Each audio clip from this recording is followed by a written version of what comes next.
If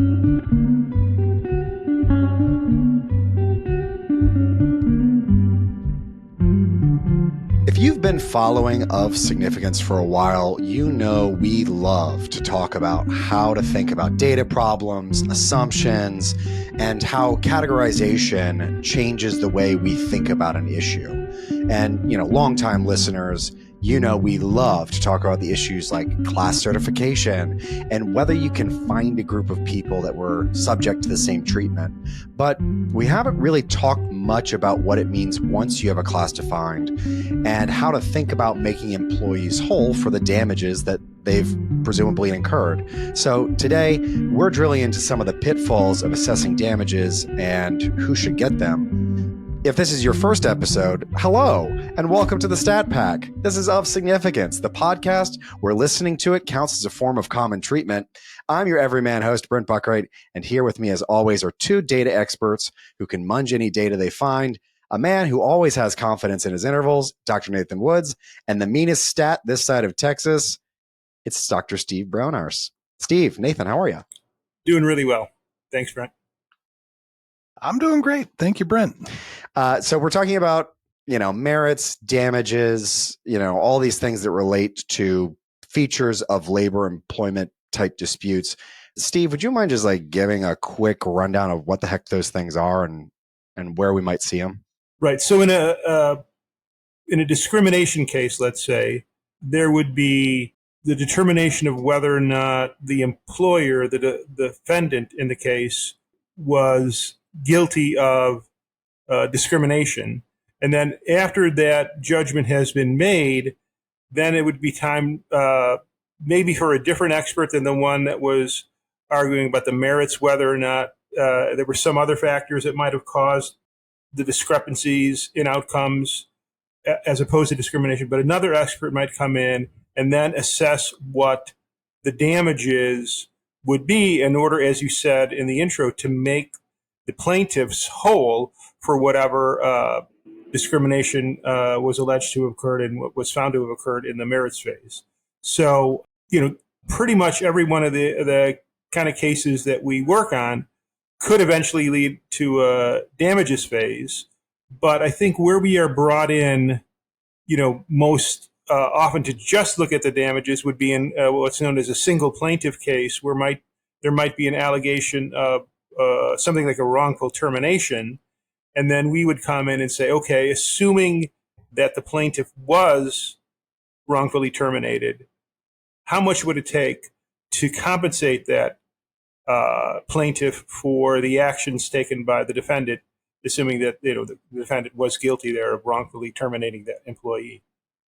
And I think it's a good place to start on and I know we're going to get to the more class-wide types of allegations and damage estimates and what we might do there. But I think it's a good place to start with a single plaintiff because it is one person, presumably a little bit, more straightforward to sort out what their situation is. And usually that's, so you've lost the job. The person had the job, they lost the job. They are starting at zero the day that occurs. And what we are usually trying to do in those kinds of cases is model out what that person's mitigation effort would look like, how long it would take them to get another job, whether or not that job already, got them all the way back to 100% of what their pre-termination earnings might have been.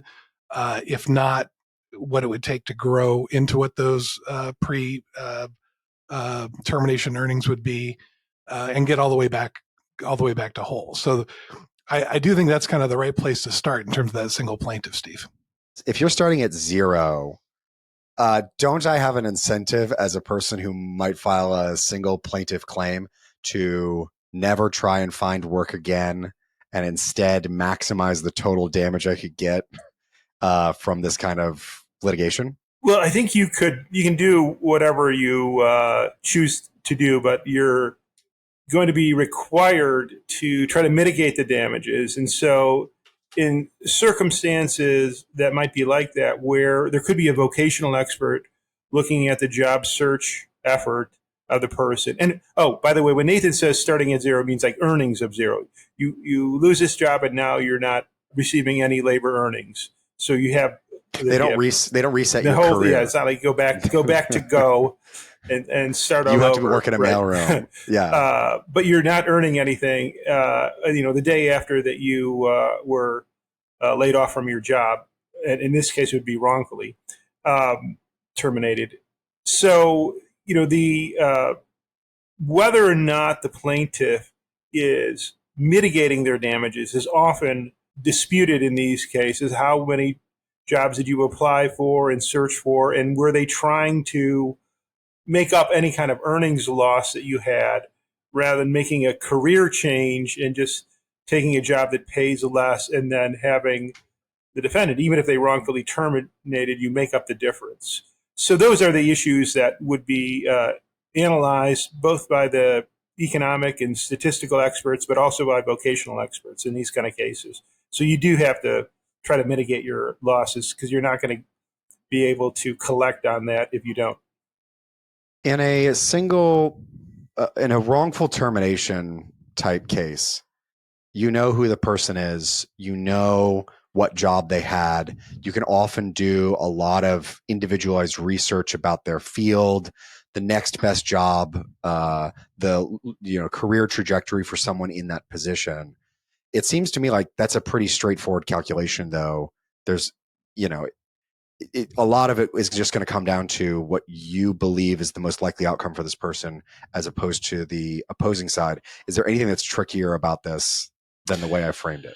Well, I think Steve mentioned the mitigation kind of effort, and I think that's one of the places where the two sides are going to disagree about whether that effort was appropriate or not, and how long it should take someone to find reemployment, what kind of jobs at what kind of levels of responsibility they should get that job at.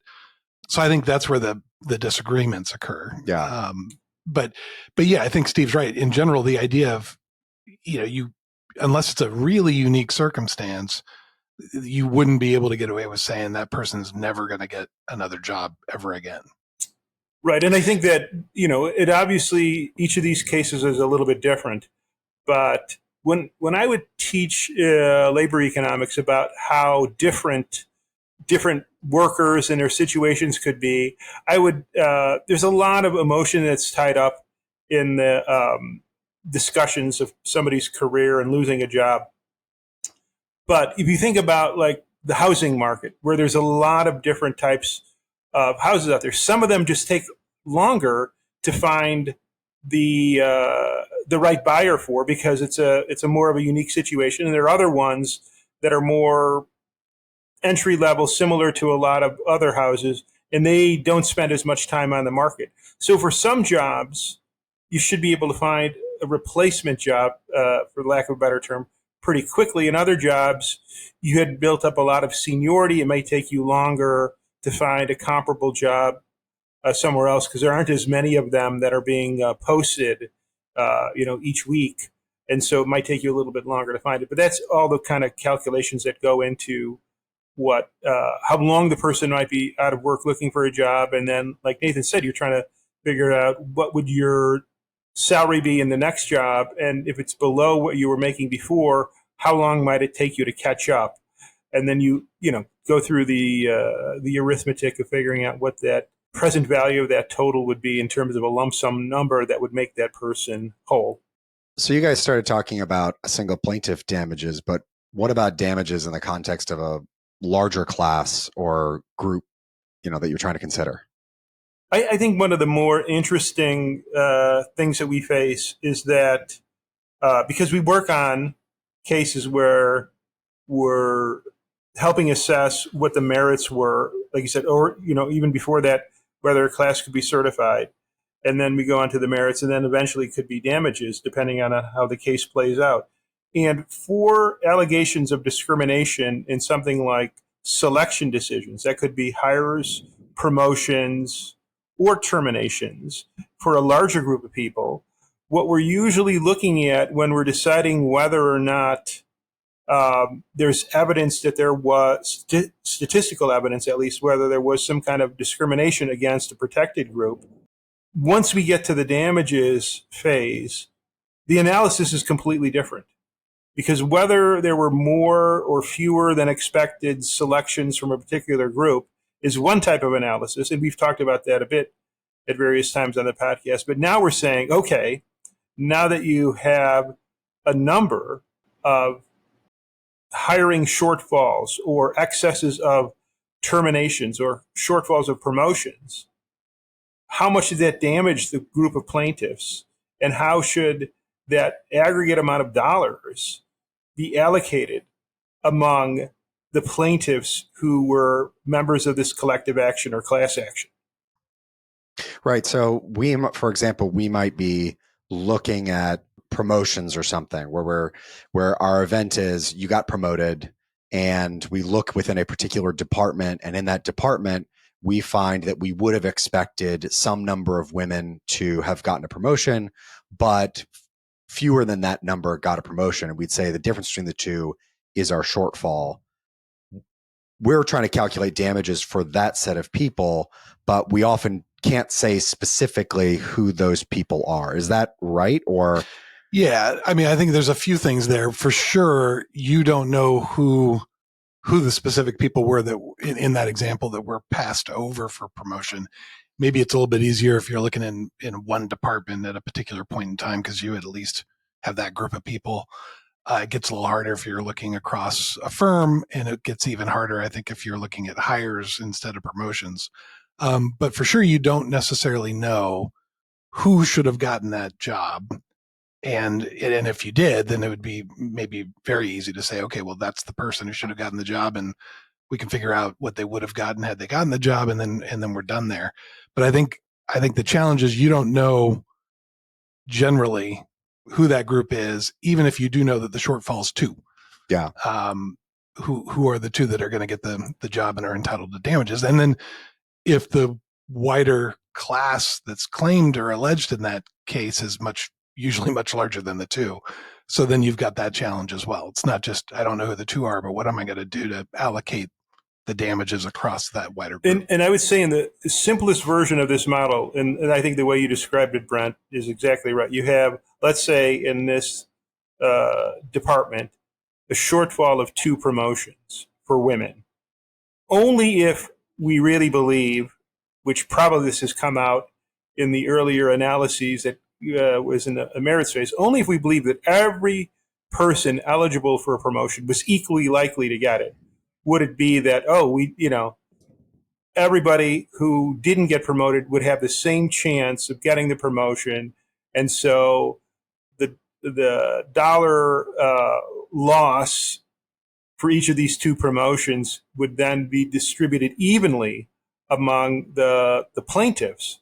But if we don't think that companies just promote people by selecting them at random, and that there is some merit and experience and job performance that matters, then maybe some of those individuals were much more likely to get the promotion than others. Whether they were actually selected or not is another thing. But the way we tend to model these things is much more probabilistic. So, yes, everyone has a chance, but some people had a better chance than others because they appeared, based on the way in which decisions were made and the data that we have, they appear to be more qualified and more likely to be selected. So that's where it gets, I think, a little bit more involved, because not everybody really, in most of these situations, is going to be able to say they were equally likely to be promoted as someone else. So when we're modeling, what are the factors that contribute to a higher chance that someone gets promoted? We put a bunch of stuff in our model. We think this matters for your getting a promotion. Your amount of your prior experience. Did you win any awards? Do you have any particular skills that are useful for this job? Shouldn't we be able to say, we see a shortfall of 2 women. Couldn't we find the 2 most qualified women and then do something like an individual, that single plaintiff type calculation? Or is it a practical constraint that's just really difficult to do when you've got a bunch of different people and there's all kinds of different systems? Like, what is it? What's limiting here? What am I missing? I mean, it's an interesting thought, and we've talked about this before. That you can, the same modeling, those kinds of regression models we've talked about before, would allow you, conditioned on whatever's in that model, the stuff that you're talking about, to predict who had the greatest likelihood of getting promoted but was not. That puts a lot of pressure on that model to be correct for an individual, the individual's predicted values there. As a practical matter, Steve, I don't think I've ever seen anybody try to do that where they actually say that we're going to take those top two. We know we're too short. We're going to take those top two coming out of a model. But theoretically, it's not crazy. It does sound a little bit weird to say, well, our model says you two are the two most qualified, when we know that the reality of promotions and hiring is that they are, or so many different parts of employment practices, there is stuff that you can't measure, stuff that's difficult. So it's weird to say, hey, to the third person, the third most qualified, there's no shot you would have gotten this position and therefore are entitled to $0 in damages. I think that, and I might have said this on an earlier episode. If so, I apologize for repeating myself. But one of the real challenges in modeling these selection decisions is that we don't get information back, and the plaintiffs don't have this information either, of like a rank ordering of who would have been next, right? And so let's say there were 20 people in this particular department eligible for this one promotion, and one person is selected and they accepted the promotion and were advanced. The other 19 people are all treated the same in these models. They all have 0. You didn't get selected. They're all tied for second, or they're tied for last, or maybe there was a close second and a close second and third, and then the people at the bottom of the list had very little chance. But since that's not really reported in the data, in most HR systems, they're not going to say, well, this would be our rank ordering.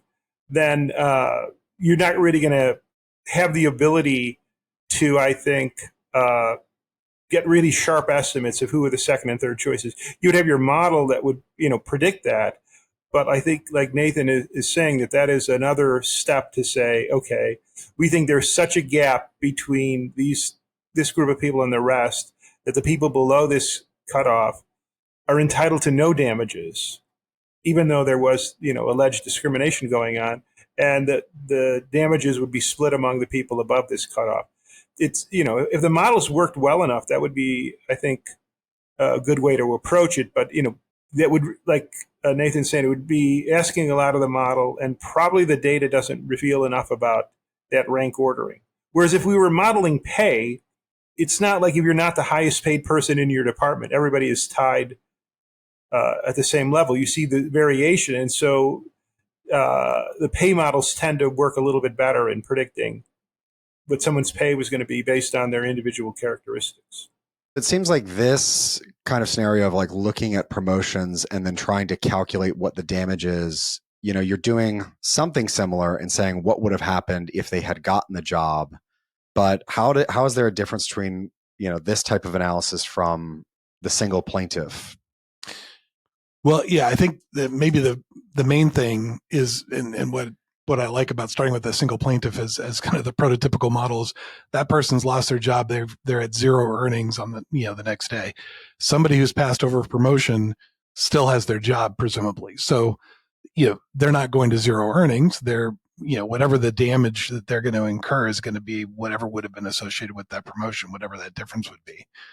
And so I think that's the very first thing. And I think that logic extends to hiring as well. So somebody who is looking for a job here and does not get hired, it's not necessarily the case, could be, but it's not necessarily the case that they don't currently have a job.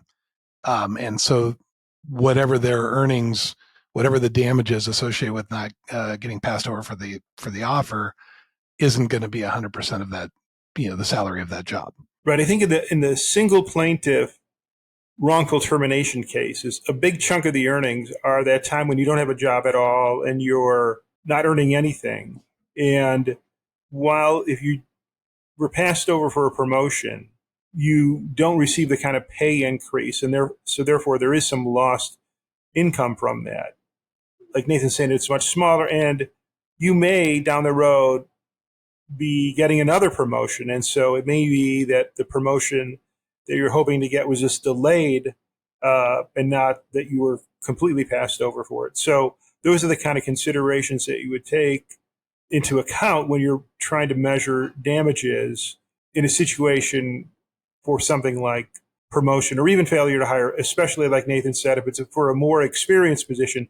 Presumably most of the people who are in your applicant pool already have a job somewhere else, and they're looking to make a lateral move or even move up as they move from one employer to another.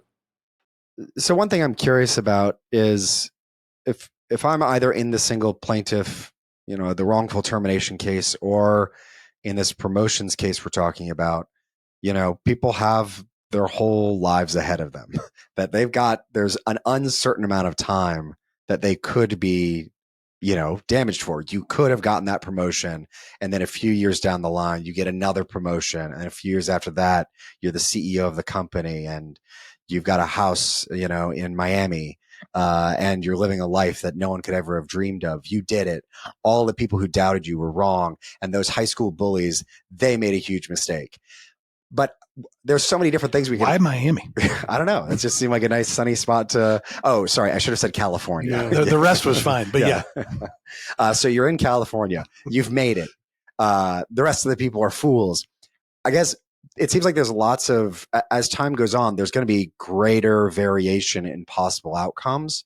How do we decide when to cut off that damage calculation? When do we say this is enough time for you can't be compensated forever for what this company did once?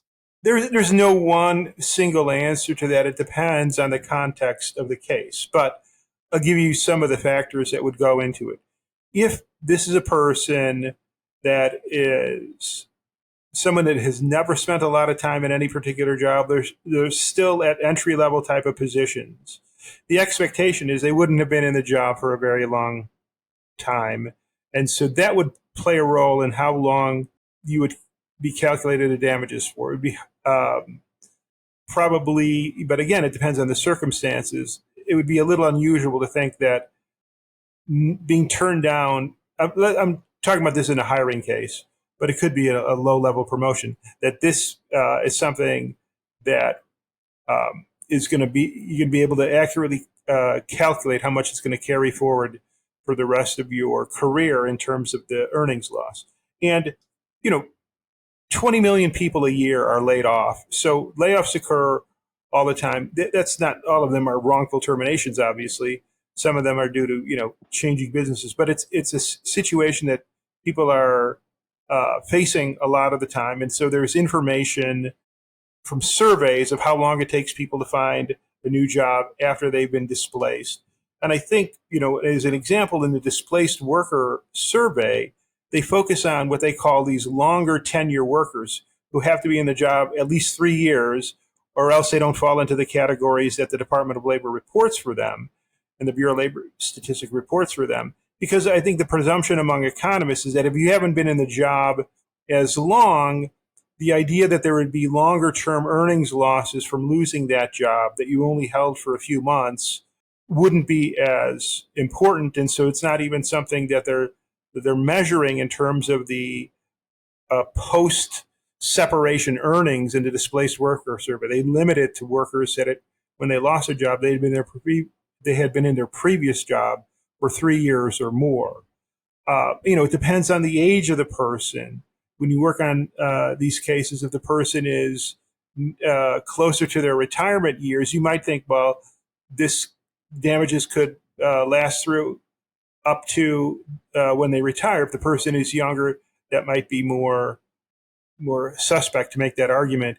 But it's going to depend a lot on the particulars, the kind of job it is. But that is one of the most important factors, is how quickly might someone be expected to catch up, and how long that damages period in. And we try to rely on the best available data corresponding to that type of job. And Steve mentioned, there are these sources external to the company, but you can also look inside a company to the extent possible to see what other comparable people, what their trajectory was, whether it's, the people who did get hired, how long are they around in that particular position, or the people who got promoted, what happened to them, and you can track them and build out your model that way. So we've talked a little bit about, some different kinds of examples of calculating damages. to me, it seems like, Steve, you had mentioned, pay type cases. It seems like in that context, you've got even more specific, more granular information that you're trying to parse through, and the damage amount seems like it's more transparent. How do we think about those as being different in any way from, these different kinds of selection rates? Well, I think that maybe they're not necessarily more transparent, but when you're analyzing the merits and the possibility of whether there could be a class that's certified, the models that you're looking at are telling you how much different people get paid in different jobs and how that might vary with the demographic characteristics of the workforce. And that feeds in very directly to the next phase, which would be if, the defendant is found guilty, then what the damages would be. Now, there's still some questions, because even if let's say plaintiffs found an average pay differential of 2%, it didn't mean that everybody was underpaid in the class was underpaid by 2%. But you're much closer to coming up with a set of numbers that would reflect a dollar value for this. Whereas in your example where you said earlier, hey, there were 2 fewer people promoted than you would have expected from this department. How many dollars worse off are they going to be for the rest of their careers by not having this promotion? That is not even something that enters into the analysis that got you to the point that said their shortfall in promotions was 2. So I think the 2 different kinds of analyses for the merits and the damages are much more related to each other when you're looking at a pay case than when you're looking at these selection decisions. And that's why I think it's really important that the experts are going to be used when it comes to some of these damages calculations in these selection decisions, because it's like a completely different area than has been everybody was arguing about when they were trying to determine whether those 2 fewer promotions were really due to some other factors that maybe weren't controlled for properly, or was it really due to the alleged discrimination? Let's go back to that hiring topic, because if I'm imagining myself in the position of someone applying for a job and I don't get it, and then I think I should have been on this trajectory to earn, hundreds of thousands of dollars. It's a good job. Yeah. Oh, it's a great job. And I should have gotten it. I was really qualified. And I want to show my high school bullies that I'm not what they said I was. And you want to move to Miami. And I want to move to Miami. Yeah. Not clear why. I'm in the position, if I don't have another job, of starting at zero. So isn't my damage amount like, hey, this is a great job, I was going to stay here for a long time, and someone in the model should have gotten it, and I think it was me. Why shouldn't I get a huge payout? Why shouldn't I get millions of dollars? For my circumstances, meet all the characteristics, right? To say, hey, you're a person who could have gotten it. I think that the first question, and we had talked about this a little before, is that you weren't the only one in the applicant pool who would necessarily be eligible for this position, and you're competing against other members of the pool that might be in the same class that you're in. And this, let's assume it's a class case for discrimination, and there might be other individuals who also could make the argument that they should have been hired, even though they're not a member of the same demographic group. And so this comes down to the idea that you had talked with us about before, Brent, which is that, if you knew that this was the person and the only other person for the job, maybe they would get the damages. But then the question is, if they didn't get this job, why aren't they mitigating their damages? Why aren't they looking for another job? And you're really thinking about what's the difference between what their earnings trajectory would be from this great job and what their trajectory would be from their next best job. And so if you're as good as you say you are, Brent, and you could do so much great work for this And I company, your next best alternative is probably not zero for the rest of your working life. And so just like in the single plaintiff case, we're thinking about these things, it should be the same kind of issues that would come up among all the individuals that would try to claim as plaintiffs that they were entitled to something from this. So we have these two questions. One is who should get the money, and that could be spread across more than just you. And the other one is what is that delta? What is that earnings gap? The difference between what you would earn from this job and then what's your next best alternative? And, when we talked about in the single plaintiff case, that could, there's a lot of different factors that go into this. So that makes it more complicated when there are many plaintiffs in this case, but the same concepts I think apply. Yeah, I think and you said it, but one of the ironies of these is that in your example, you don't have a job currently, but you're the best qualified person and you think you should have gotten that job. Which means probably most people who are the best qualified person probably do have a job already. So that delta is going to be a little bit smaller. Even if for some reason you didn't have a job, you're very likely to get the next job that you are applying to if you're as good as you say you are. And so the 100% damages for a very long period of time doesn't ever, I think, end up being the case, even for the value of whatever that shortfall is. But then, yeah, I think the second point there is even if you could figure out what that damage amount was, and by the way, if you were competing with somebody who did have a job, right, their damages would be different than yours, even though you guys are passed over for the same, higher opportunity. But even if you could figure out what the dollar amount was, how do you allocate it back to the people that participated in the class? And I think the way it actually works is pretty removed from taking into account some of those individual unique attributes of the applicants. I think the other thing is that, sometimes for a hiring or promotion decision, the pool is very well defined. We know who had a chance to get it. They're in the pool. They applied for the job in that time period, for example.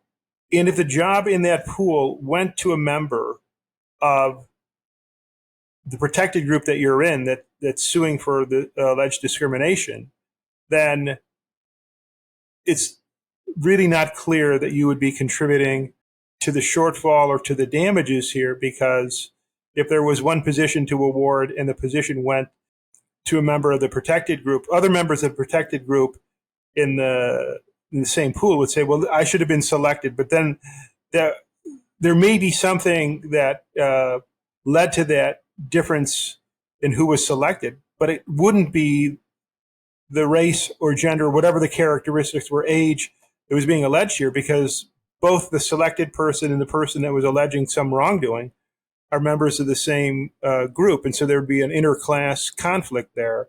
And so when we're looking at your claim here that you should have gotten the job, the question is, well, who got the job? What were their qualifications and their demographic characteristics, and what are yours, and who else was eligible, before we could decide how much the damages are and then who should get a share of those damages. So if we go back to the scenario where I'm applying for a job, I think I'm qualified, I don't get the job, maybe there's the next best job pays less. So you would say you should be paid that delta. But there's this kind of underlying question. Like, if it takes a long time for you to find another job, maybe you weren't the top quality worker you believed yourself to be. Or maybe if you find it, my question essentially is going to, if you're paid less than the job that you were originally applying for, would you not say that's the market revealing, actually, here's the dollar value of your employment? Like, is that on its own not sufficient to say, well, you actually shouldn't have been paid this higher amount that you're originally alleging? I think that for entry-level jobs, what you're saying makes a lot of sense. That the if you didn't get this job, if you thought you were about to get the job, and at the last minute you find out you didn't get the job, and now you have to search again, there would be you would expect entry level jobs, a lot of other jobs that would be similar and pay similar, but once you've worked in a company for a while, there's this notion that you're building up some specific human capital. You're worth more to the firm than someone outside the firm is because you can do the job better. And of course, you think, well, not only am I worth more than somebody on the outside, I'm probably not going to be able to demonstrate that same level of skill and talent somewhere else. So I can probably get paid more here than I would somewhere else. And that leads to kind of a bargaining problem there. So there are going to be cases involving more experienced, higher paid workers where you could make a legitimate case that I'm not going to be able to immediately go out and find a job that pays me exactly the same thing. Now, if the argument is it's going to take me an extraordinarily long amount of time, much longer than you see the typical person who's been displaced from the job, and I take a huge pay cut, there might be red flags that something, someone's not really as skilled as they're claiming to be, or they didn't try to mitigate their losses probably more likely than as much as they could have. But so I think it really depends on the situation. But there are some jobs where it shouldn't be that hard to find a replacement job. And in the displaced worker survey, even among workers who have been in the previous job for at least 3 years, a majority of them in their new job make more than they were in their old job within the next couple of years. And yet there are workers with enough experience that even if they're trying to mitigate their losses, their next job may not pay them the same as a job that they just left. But again, that really would depend on the individual circumstances. It is kind of weird to me to think about the point Nathan made about how, if you've got two workers and one of them still has a job and the other doesn't, but they both missed out on the same job, that the damage calculation for each of them would be very different. Because it does seem weird to me to go, hey, I've got this really good industrious worker who was wronged. They should have gotten the job. And maybe because they're creative and crafty and hardworking, they might have even got a higher paying job as a result. And we'd say, well, that's zero damage for you. But certainly there's the effort and there's a lot that still goes into like, hey, I feel like I was forced to do something that I didn't even want to do. Like I would have been fine with lower pay, but now I had to go find it somewhere else. And I think that's one of the issues that comes up when you're going to try to base damages on what actually happened. Because I think one of your first questions was, well, what if I don't look at all, I don't find a job, it's going to look like my damages are bigger. And then the person that finds a job pretty quickly and mitigates those damages to a large extent, and if you just look at that gap, you'd say, well, they're going to be penalized to some extent from not being hired for that job because they got a really good alternative job, or after they were laid off, they did that. And so you're trying to look at what, the reasonable worker would experience if they tried to mitigate their losses and not be overly influenced by what the person was actually doing, especially if you think they weren't searching hard enough and mitigating their damages and willing to take jobs that they could have taken, but they turned down and things like that. But this is one of the trade-offs to the whole class certification apparatus, it seems to me, right? I mean, we oftentimes are in a situation where, for purposes of settlement, especially, come up with a total, come up with some means to allocate it to the class that may not have any tie whatsoever to the individual circumstances of the class member, and that's true. I think in these kinds of cases, we're talking about these kinds of discrimination type, EEO type damage calculations, but I think it's also true in the wage and hour calculations. Once you go to make those payments, it may not be tied specifically back to exactly what went wrong for you individually compared to somebody else. And I think that when Brent was saying, why not, really rely on that model to do this, then if you're working out a settlement here, both sides would have to agree exactly on that model and who would be, getting what share of damages, or in your case, you're talking about, Brent, the person that would get all of the damages. And, the two sides could disagree on what the right way of determining that is. And so it's going to probably be something that's based on a more aggregated kind of solution to that damages calculation rather than plaintiff by plaintiff specific amounts. Although there are times when, in the merits phase, they're treated as a group and then we have to determine damages on a individual basis because there are enough differences. Even though the policy might have affected everybody similarly, the damages that resulted were different depending on the person. And you've said it a few times, though, Steve. I think circumstances might be different. It really depends on the factors in each particular case, and everyone's different. I mean, all this damage stuff sounds really complicated, but I do know it's not complicated. And I want to leave the listeners with an important message that when it comes to high school bullies, remember the only validation you need is data validation. Well, that's been this episode of Significance. This episode's been brought to you by Edgeworth Economics, a leader in economic consulting, and with the help of our producers, Kimberly Krewald, Ryan Deal, and Brian McLamara of Brand Ready Media, with music by Armwell Lang. Thanks for listening, StatPack, and always remember to check your assumptions.